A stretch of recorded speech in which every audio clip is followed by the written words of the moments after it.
الحمد لله نحمده ونستعينه ونستغفره ونعوذ بالله من شرور أنفسنا ومن سيئات أعمالنا.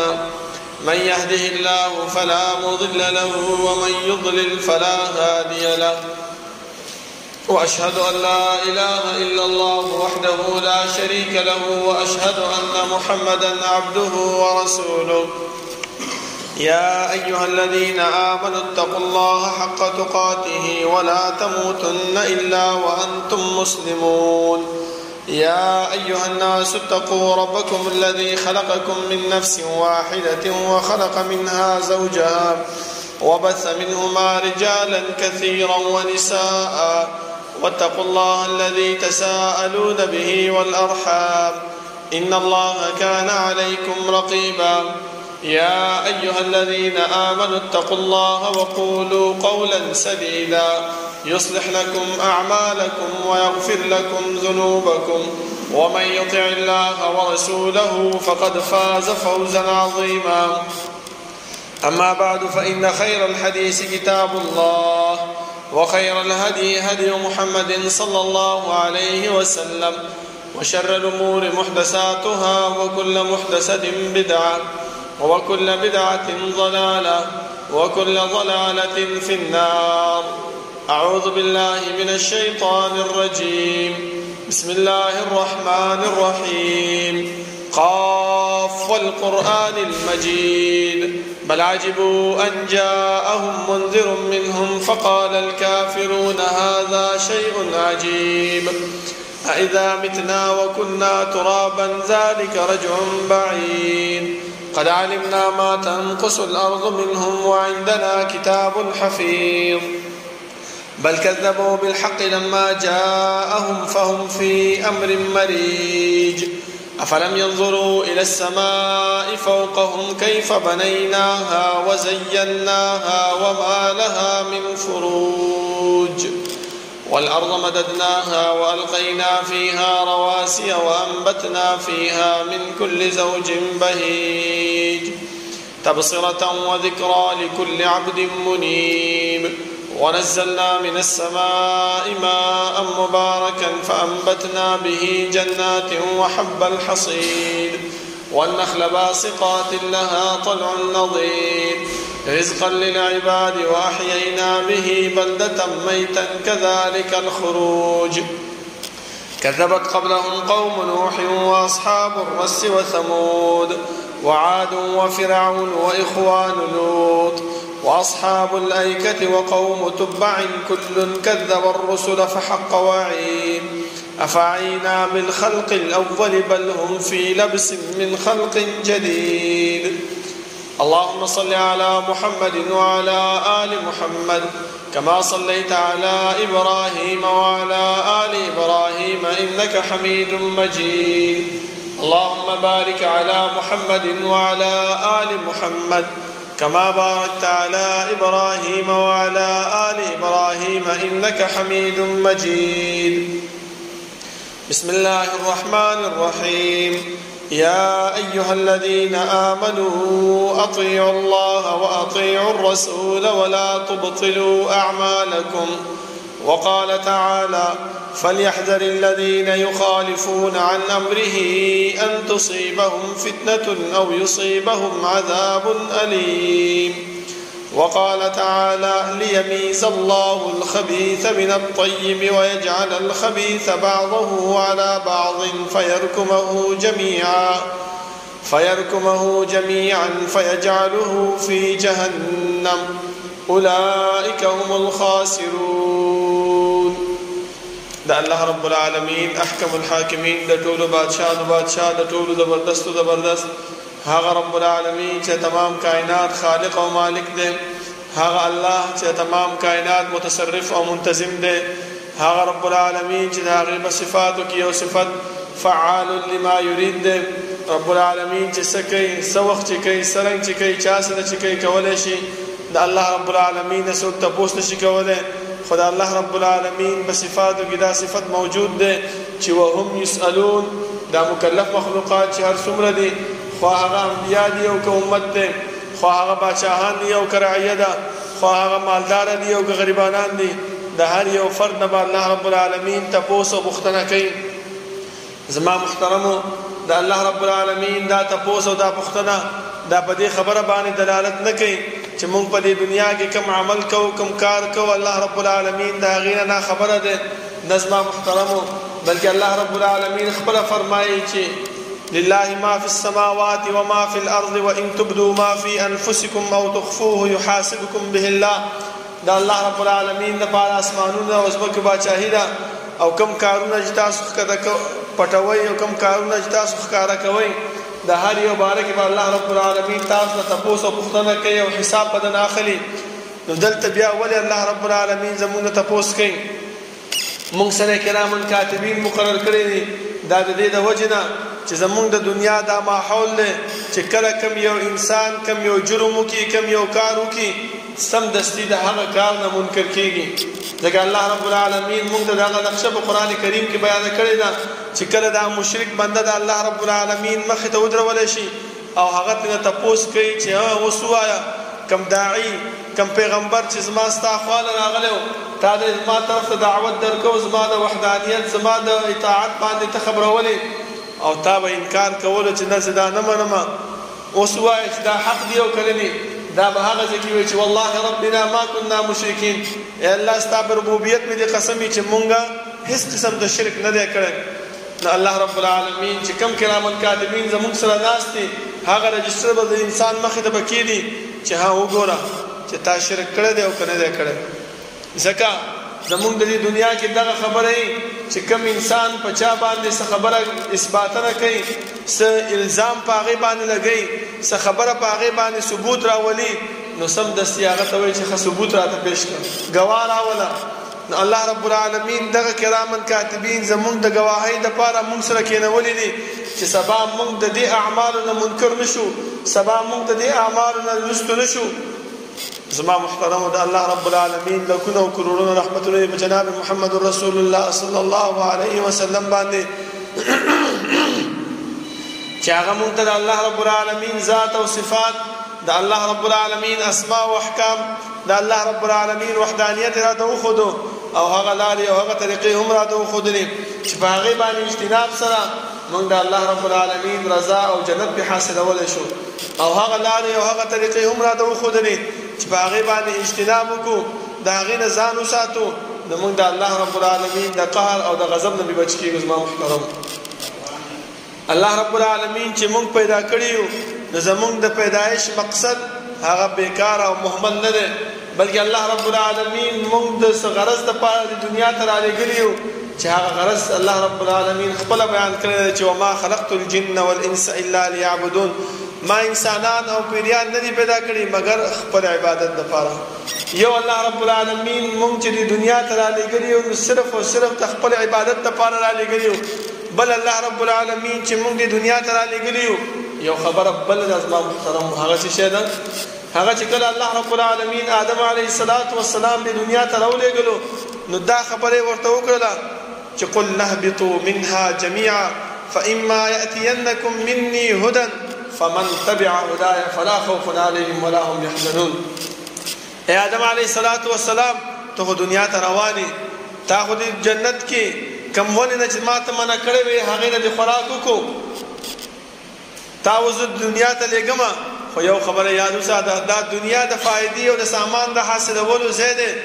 دلته به زما د طرف نه تا ته به یو رهنما یو قاصد یو لارښودونکی راځي ته به د هغې تابعداري کوې د هغې اطاعت به کوې هغې پسې به روانېږي نو هله به ته کامیاب یې که چېرته هغې پسې لا نه نو کامیابي ستا مقدر نه ګرځېږي.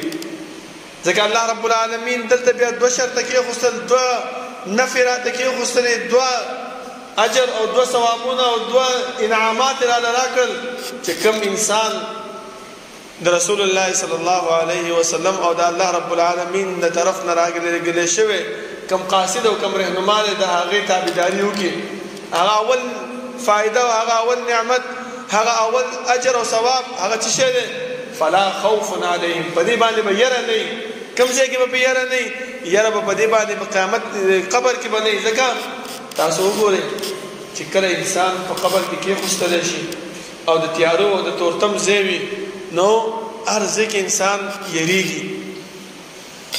نو الله رب العالمین وایي چې فلا خوف علیهم، دغه انسان به یریږي نه، په قبر کې به دې باندې یره نه راځي. ولا هم یحزنون، او د قیامت ورځ ډېره د غمجنه او سخته ورځ ده. هغه ځای کې به انسان خفه ولاړې غمجن به وي چې یاره یو نیکي راته میلاو شي زه کامیاب شم، یو نیکي راته میلاو شي زه کامیاب شم.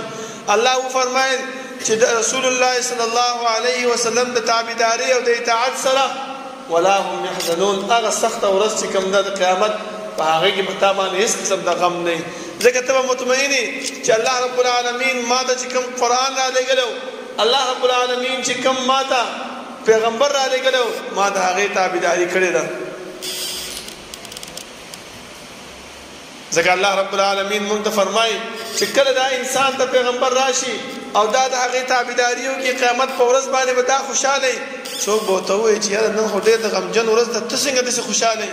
دا به ورته وایي چې ما ته چې کوم الله استازي او قاصد او رهنما را لېږلی، ما د هغې تابعداري کړې ده، د هغې اطاعت مې کړې ده، د هغې فرمانبرداري مې کړې ده، نو ځکه نن زه خوشحاله یم. زما محترمو، دغه میاشت چې کوم موږ باندې روانه ده ربیع الاول، موږ په دې کې د رسول الله صلی الله علیه وسلم ولادت مناوو، او په هغې کې هر قسم ته بدعات، هر قسم ته رسومات، هر قسم ته د دین نه لرې شوي کارونه هغه موږ کوو. او چې بیا چا نه تپوس وکړي چې دا ولې کې، نو یو جواب راکوي، هغه هم نصي جواب نه ورکوي چې یاره په قرآن کې راغلی دی، یاره په حدیثو کې راغلی، دغه خبره نه کوي. عقلي دلیل پیش کوي، تا ته دا وایي چې ولې ته د رسول الله صلی الله علیه وسلم په پیدایش باندې خوشحالي نه مناوې. بیا دا خبره درته کوي چې یاره زمونږ مخکیني انبیاو په هغې باندې خوشحالي مناو کړې ده، موږ ولې مناو نه کړو؟ لکه د عیسی علیه السلام هغه قول او دلیل پیش کوي چې الله رب العالمین په قرآن کریم کې موږ ته بیان کړی چې ومبشرا برسول یأتي من بعد اسمه احمد، او زه زیری ورکوونکی یم هغه طرف ته، هغه شي ته، هغه پیغمبر ته چې زما نه وروسته راځي، د هغې نوم دی احمد. تا وګوره، زیری ورکړی ده، خوشحالي مناوه کړې ده. ټیک ده زما محترمو، موږ به خوشحالي مناوه کړو، موږ د خوشحالۍ نه انکار نه کوو. د رسول الله صلی الله علیه وسلم غوندې نعمت هغه الله رب العالمین چې موږ له راکړی دی، که موږ په ټوله ورځ کې 24 ګنټې الله رب العالمین ته سر به سجود شو، د هغې نه پا نه شیږو، هم موږ د دې نعمت شکریه موږ نشو ادا کولی زما محترمو. خو لیکن دغه خبره نعمت شکریه نه ده چې موږ جلسې وکړو، موږ جلوسونه وکړو، موږ کوسې چې کوم دی نو وپړقو، موږ چې دی نو بلډینګونه باندې رڼاګانې واچو. دغه د خوشحالۍ دغه نه دی زما محترمو، بلکې الله رب العالمین پیغمبر چې کوم موږ ته رالېږلی و چې فإما یأتینکم مني هدى فمن تبع هداي فلا خوف علیهم ولا هم یحزنون. دغه پیغمبر موږ ته د خوشحالۍ او د شکریې طریقه ښودلې ده چې د الله رب العالمین شکریه به ته څنګه ادا کړې. صحابه یو ورځ تپوس وکړو چې د الله رسوله، الله رب العالمین تا ته مخکیني او رسولي ټول ګناهونه معاف کړي دي، او بیا هم ته لګیا چې دی نو منځونه کې، بیا هم ته لګیا د الله رب العالمین عبادتونه کې، دومره ودرېږي چې ستا پنډۍ مبارکې هغه چې دی نو د ډېره ودرېدو نه وپړسېږي. د رسول الله صلی الله علیه وسلم هغه جواب تاسو واورئ زما محترمو. دا زمونږ امت دپاره، دا زمونږ دپاره یو رهنمایي ده، دا زمونږ دپاره یو د خوشحالۍ خبره ده. هغه دا ونه ویلې چې الله رب العالمین ما د ګناهونه معاف کړي دي، راځه دا روډ باندې چې دی نو جلسه وباسو، راځئ په روډ باندې جلوس وباسو، راځئ چې دی نو دا کوڅې چې دی رڼا کړو، راځئ په بلډینګونو باندې چراغا ولګو. نه، دا خبره یې ونه کړه ده، بلکې دا یې ویلې چې افلا اکونو عبدا شکورا، ایا زه د الله رب العالمین شکر گزار بنده نشم؟ دغه د الله رب العالمین شکریه ده چې الله رب العالمین د زه په سر په سجود یم، او الله رب العالمین د رسول الله صلی الله علیه وسلم او د عامو خلقو منځ کې چې کوم فرق راوستی دی هغه هم په دې خبره باندې راوستی دی چې الله رب العالمین هغه ته وحی ورکړی ده، هغې باندې وحی را نازلېږي، هغې ته نبوت الله رب العالمین ورکړی دی. ځکه هغه هم زموږ په شان د بشر و پیغمبر خپله فرمایي د الله رب العالمین په قرآن کې دغه خبره موږ ته بیان کړې ده چې قل انما انا بشر مثلکم یوحى الی. ای پیغمبره د امت ته دا خبره وکړه چې انما انا بشر، اوس دا بعضې خلک چې کله د رسول الله صلی الله علیه وسلم بشریت نه مني هغه دا نه تسلیموي چې پیغمبر انسان دی پیغمبر د عام انسانانو غوندې یو انسان دی هغه څه وایي دلته تعویل کوي تعویل څنګه کوي داسې وایي چې انما انا بشر دیو جدا کوي چې ان ما انا بشر بېشکه نه یم زه بشر خو دا معنا غلطه ده زما محترمو بلکې صحیح معنا دا ده چې کوم علما او مفسرینو هغه بیانه کړې ده چې انما انا بشر بېشکه زه یو بشر یم ستاسو غوندې خو فرق زما او ستاسو منځ کې څه شی دی یوحا الی ما ته وحی کېږي تاسو ته وحی نه کېږي دا زما او ستاسو په منځ کې فرق دی دی پیغمبر مونږ ته دغه فرق ښودلی دی زما محترمو بل ځکه الله رب العالمین د پیغمبر تابعداري خپل تابعداري سره وتړلو من یطیع الرسول فقد اطاع الله چا چې د پیغمبر صلی الله علیه وسلم تابعداري کما حق وکړه هغه داسې شو چې لکه د الله تابعداري وکړله بل ځکه الله رب العالمین د پیغمبر تابعداري سره خپل محبت تړلی دی که ته دا غواړې چې الله رب العالمین تا سره مینه وکړي ته د الله سره مینه وکړي فاتبعوني يحببكم الله زما تابعداري وکړئ زما خبره ومنئ نو الله به تاسو سره چې دی نو مینه او محبت وکړي زما محترمو دا د الله رب العالمین تابعداري او د الله رب العالمین محبت دی او کوم مونږ محبت چې شروع کړی دی هغه دا نه دی زما محترمو مونږ دلیل څه ورکوو وایي ګوره ابراهیم علیه السلام چې کله کعبه جوړه کړله اوس دعا کوي چې ربنا وابعث فیهم رسولا منهم یتلو علیهم آیاته وګوره الله هغه ته وایي چې پیغمبر راولېږه الله نه دا سوال کوي چې هغه دومره خوشحالي مناو کوي د مونږ خوشحالي مناو نه کوو وایي مونږ د هغه پیغمبر دپاره داسې ونه کړو مونږ د هغه پیغمبر دپاره داسې ونه کړو زما محترم رسول الله صلی الله علیه وسلم په حدیث کې مونږ ته دغه خبره بیانه کړې ده چې زه به د حوض کوثر باندې ولاړ یم زما امت به را روانې زه به اوبه ورکوم د حوض کوثر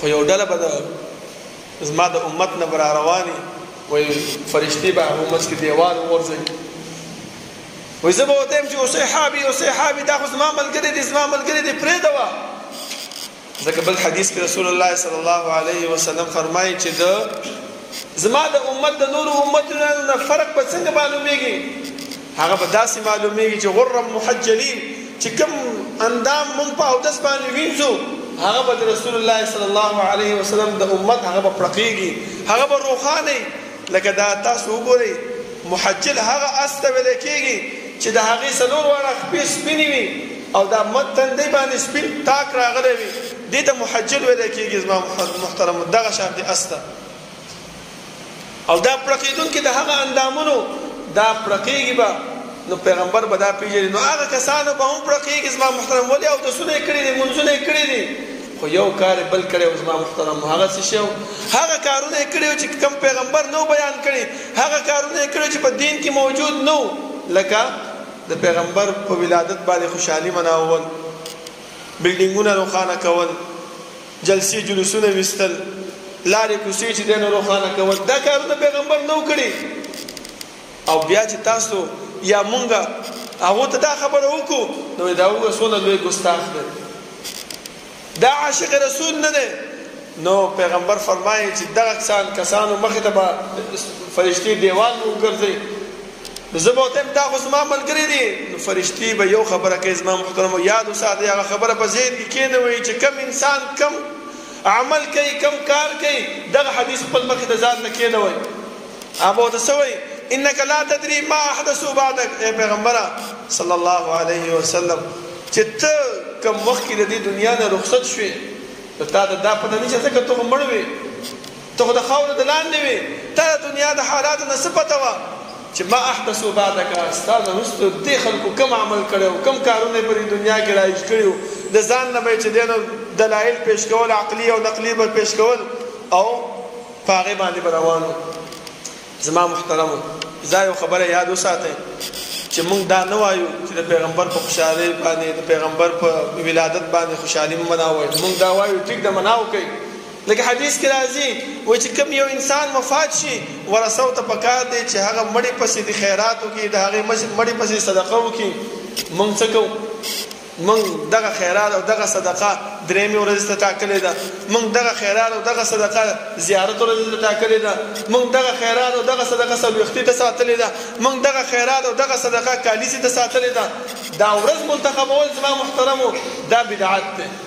په دې باندې د رسول الله صلی الله علیه وسلم نه هیڅ قسم دلیل نشته دی. اما چې کله ستا سره توفیق الله درکو، ستا زړه کې الله رب العالمین د هغې محبت واچولو او ته دا وایې چې زه خپل پلار پسې مړ دی، خپل مور پسې مړه ده، خپل نیکه پسې، خپل تره پسې، د ماما پسې، هر چا پسې خیرات کوم، هر ورځ باندې کولی شي زما محترمو، هغه الله رب العالمین د هغې اجر او ثواب هغه مړي ته رسوي. خو چې کله موږ ورځ وټاکو نو په دې باندې الله رب العالمین اجر او ثواب نه رسوي، الټه موږ له ګناه راکوي.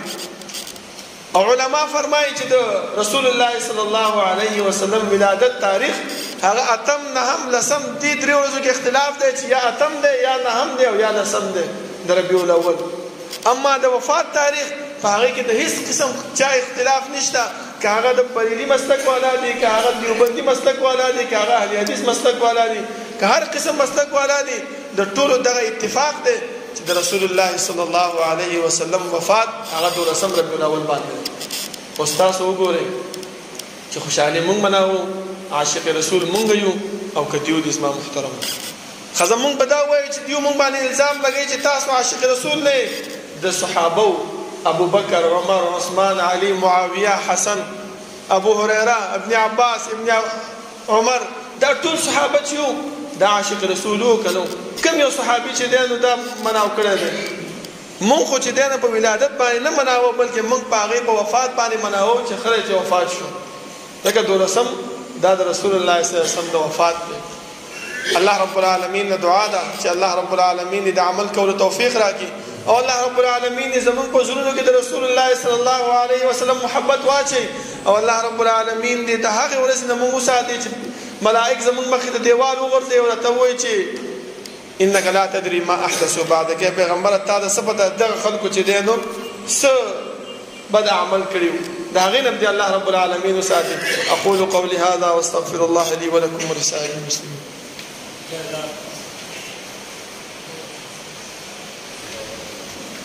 إن الحمد لله نحمده ونستعينه ونستغفره ونعوذ بالله من شرور أنفسنا ومن سيئات أعمالنا.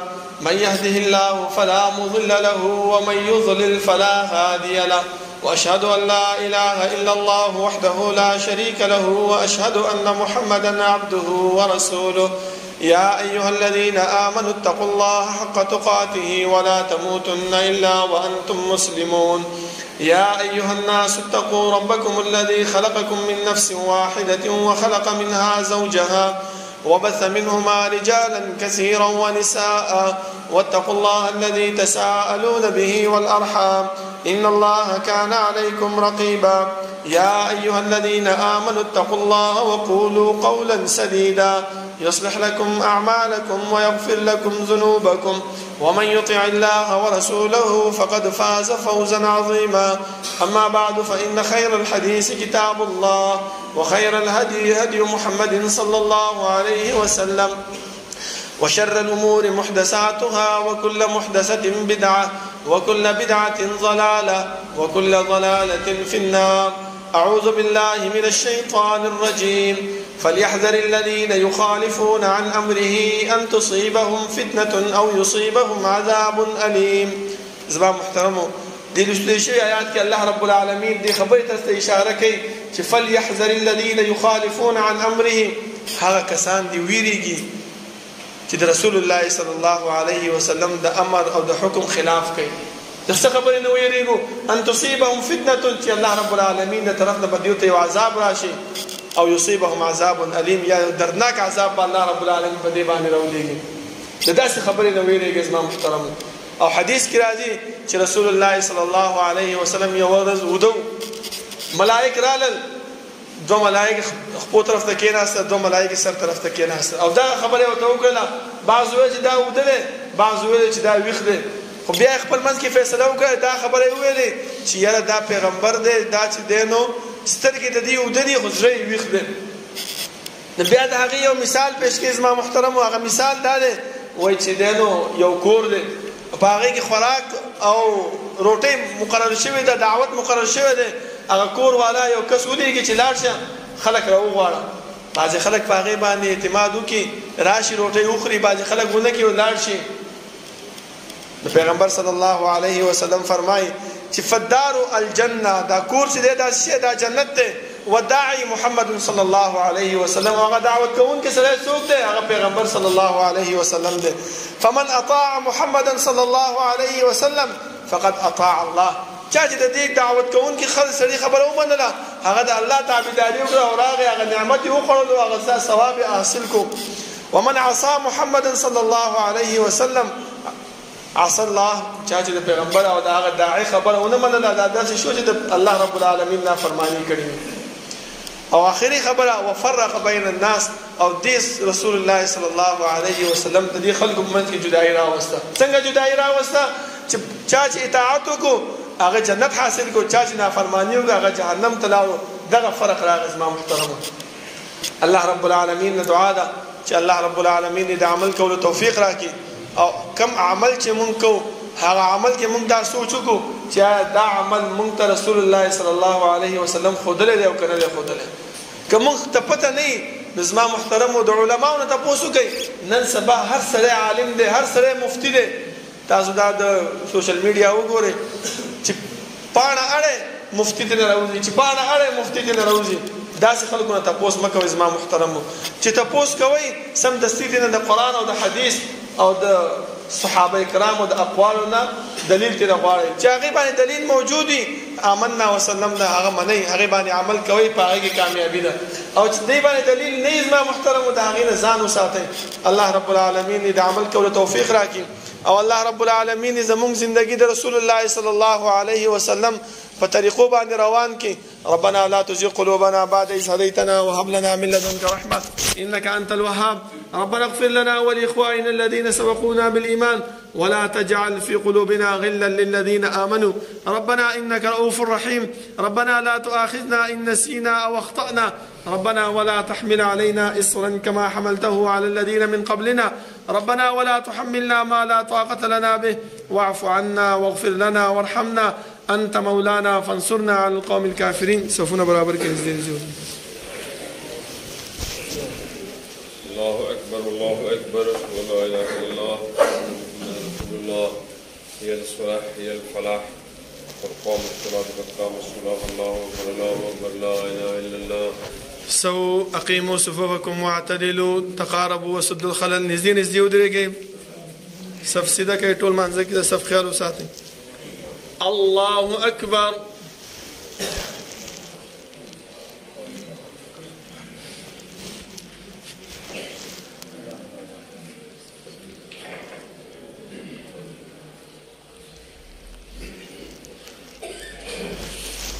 الحمد لله رب العالمين الرحمن الرحيم مالك يوم الدين إياك نعبد وإياك نستعين اهدنا الصراط المستقيم صراط الذين أنعمت عليهم غير المغضوب عليهم ولا الضالين آمين.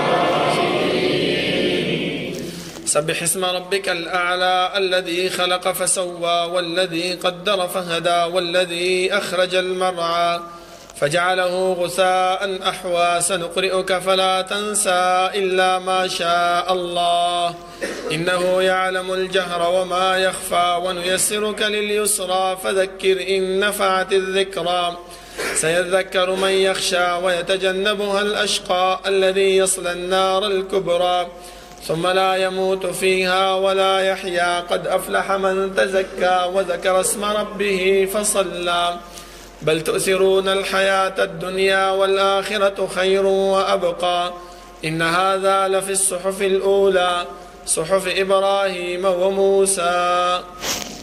الله أكبر.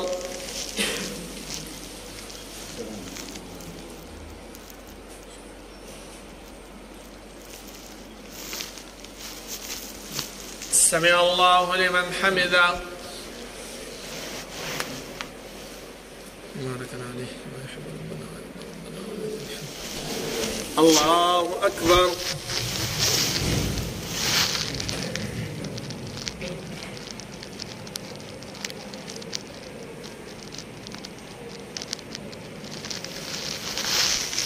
الله أكبر الله أكبر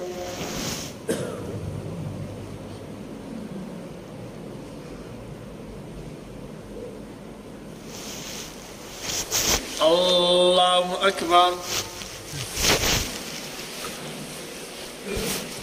الحمد لله رب العالمين الرحمن الرحيم مالك يوم الدين إياك نعبد وإياك نستعين اهدنا الصراط المستقيم صراط الذين أنعمت عليهم غير المغضوب عليهم ولا الضالين آمين. هل أتاك حديث الغاشية وجوه يومئذ خاشعة عاملة ناصبة تصلى نارا حامية تسقى من عين آنية ليس لهم طعام إلا من ضريع لا يسمن ولا يغني من جوع وجوه يومئذ ناعمة لسعيها راضية في جنة عالية لا تسمع فيها لاغية فيها عين جارية فيها سرر مرفوعة وأكواب موضوعة ونمارق مسفوفة وزرابي مبثوثة أفلا ينظرون إلى الإبل كيف خلقت وإلى السماء كيف رفعت وإلى الجبال كيف نصبت وإلى الأرض كيف سطحت فذكر إنما أنت مذكر لست عليهم بمسيطر إلا من تولى وكفر فيعذبه الله العذاب الأكبر إن إلينا إيابهم ثم إن علينا حسابهم. الله أكبر.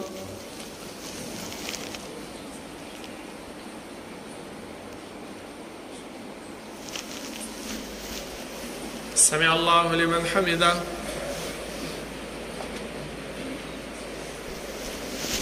الله أكبر.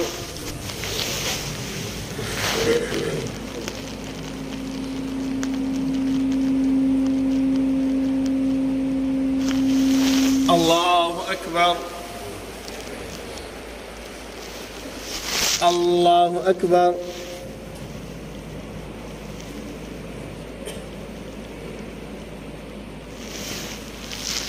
الله أكبر. السلام عليكم. السلام عليكم. السلام عليكم.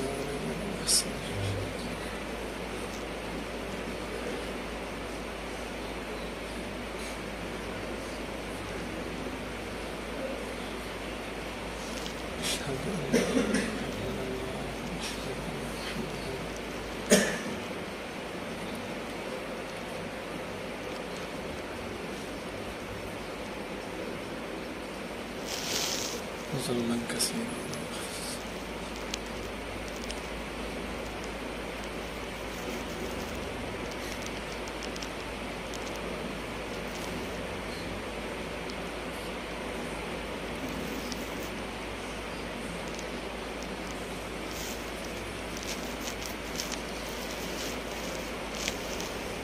السلام عليكم ورحمة الله. السلام عليكم ورحمة الله. الله أكبر. استغفر الله استغفر الله استغفر الله. اللهم أنت السلام وأنت السلام تبارك يا ذا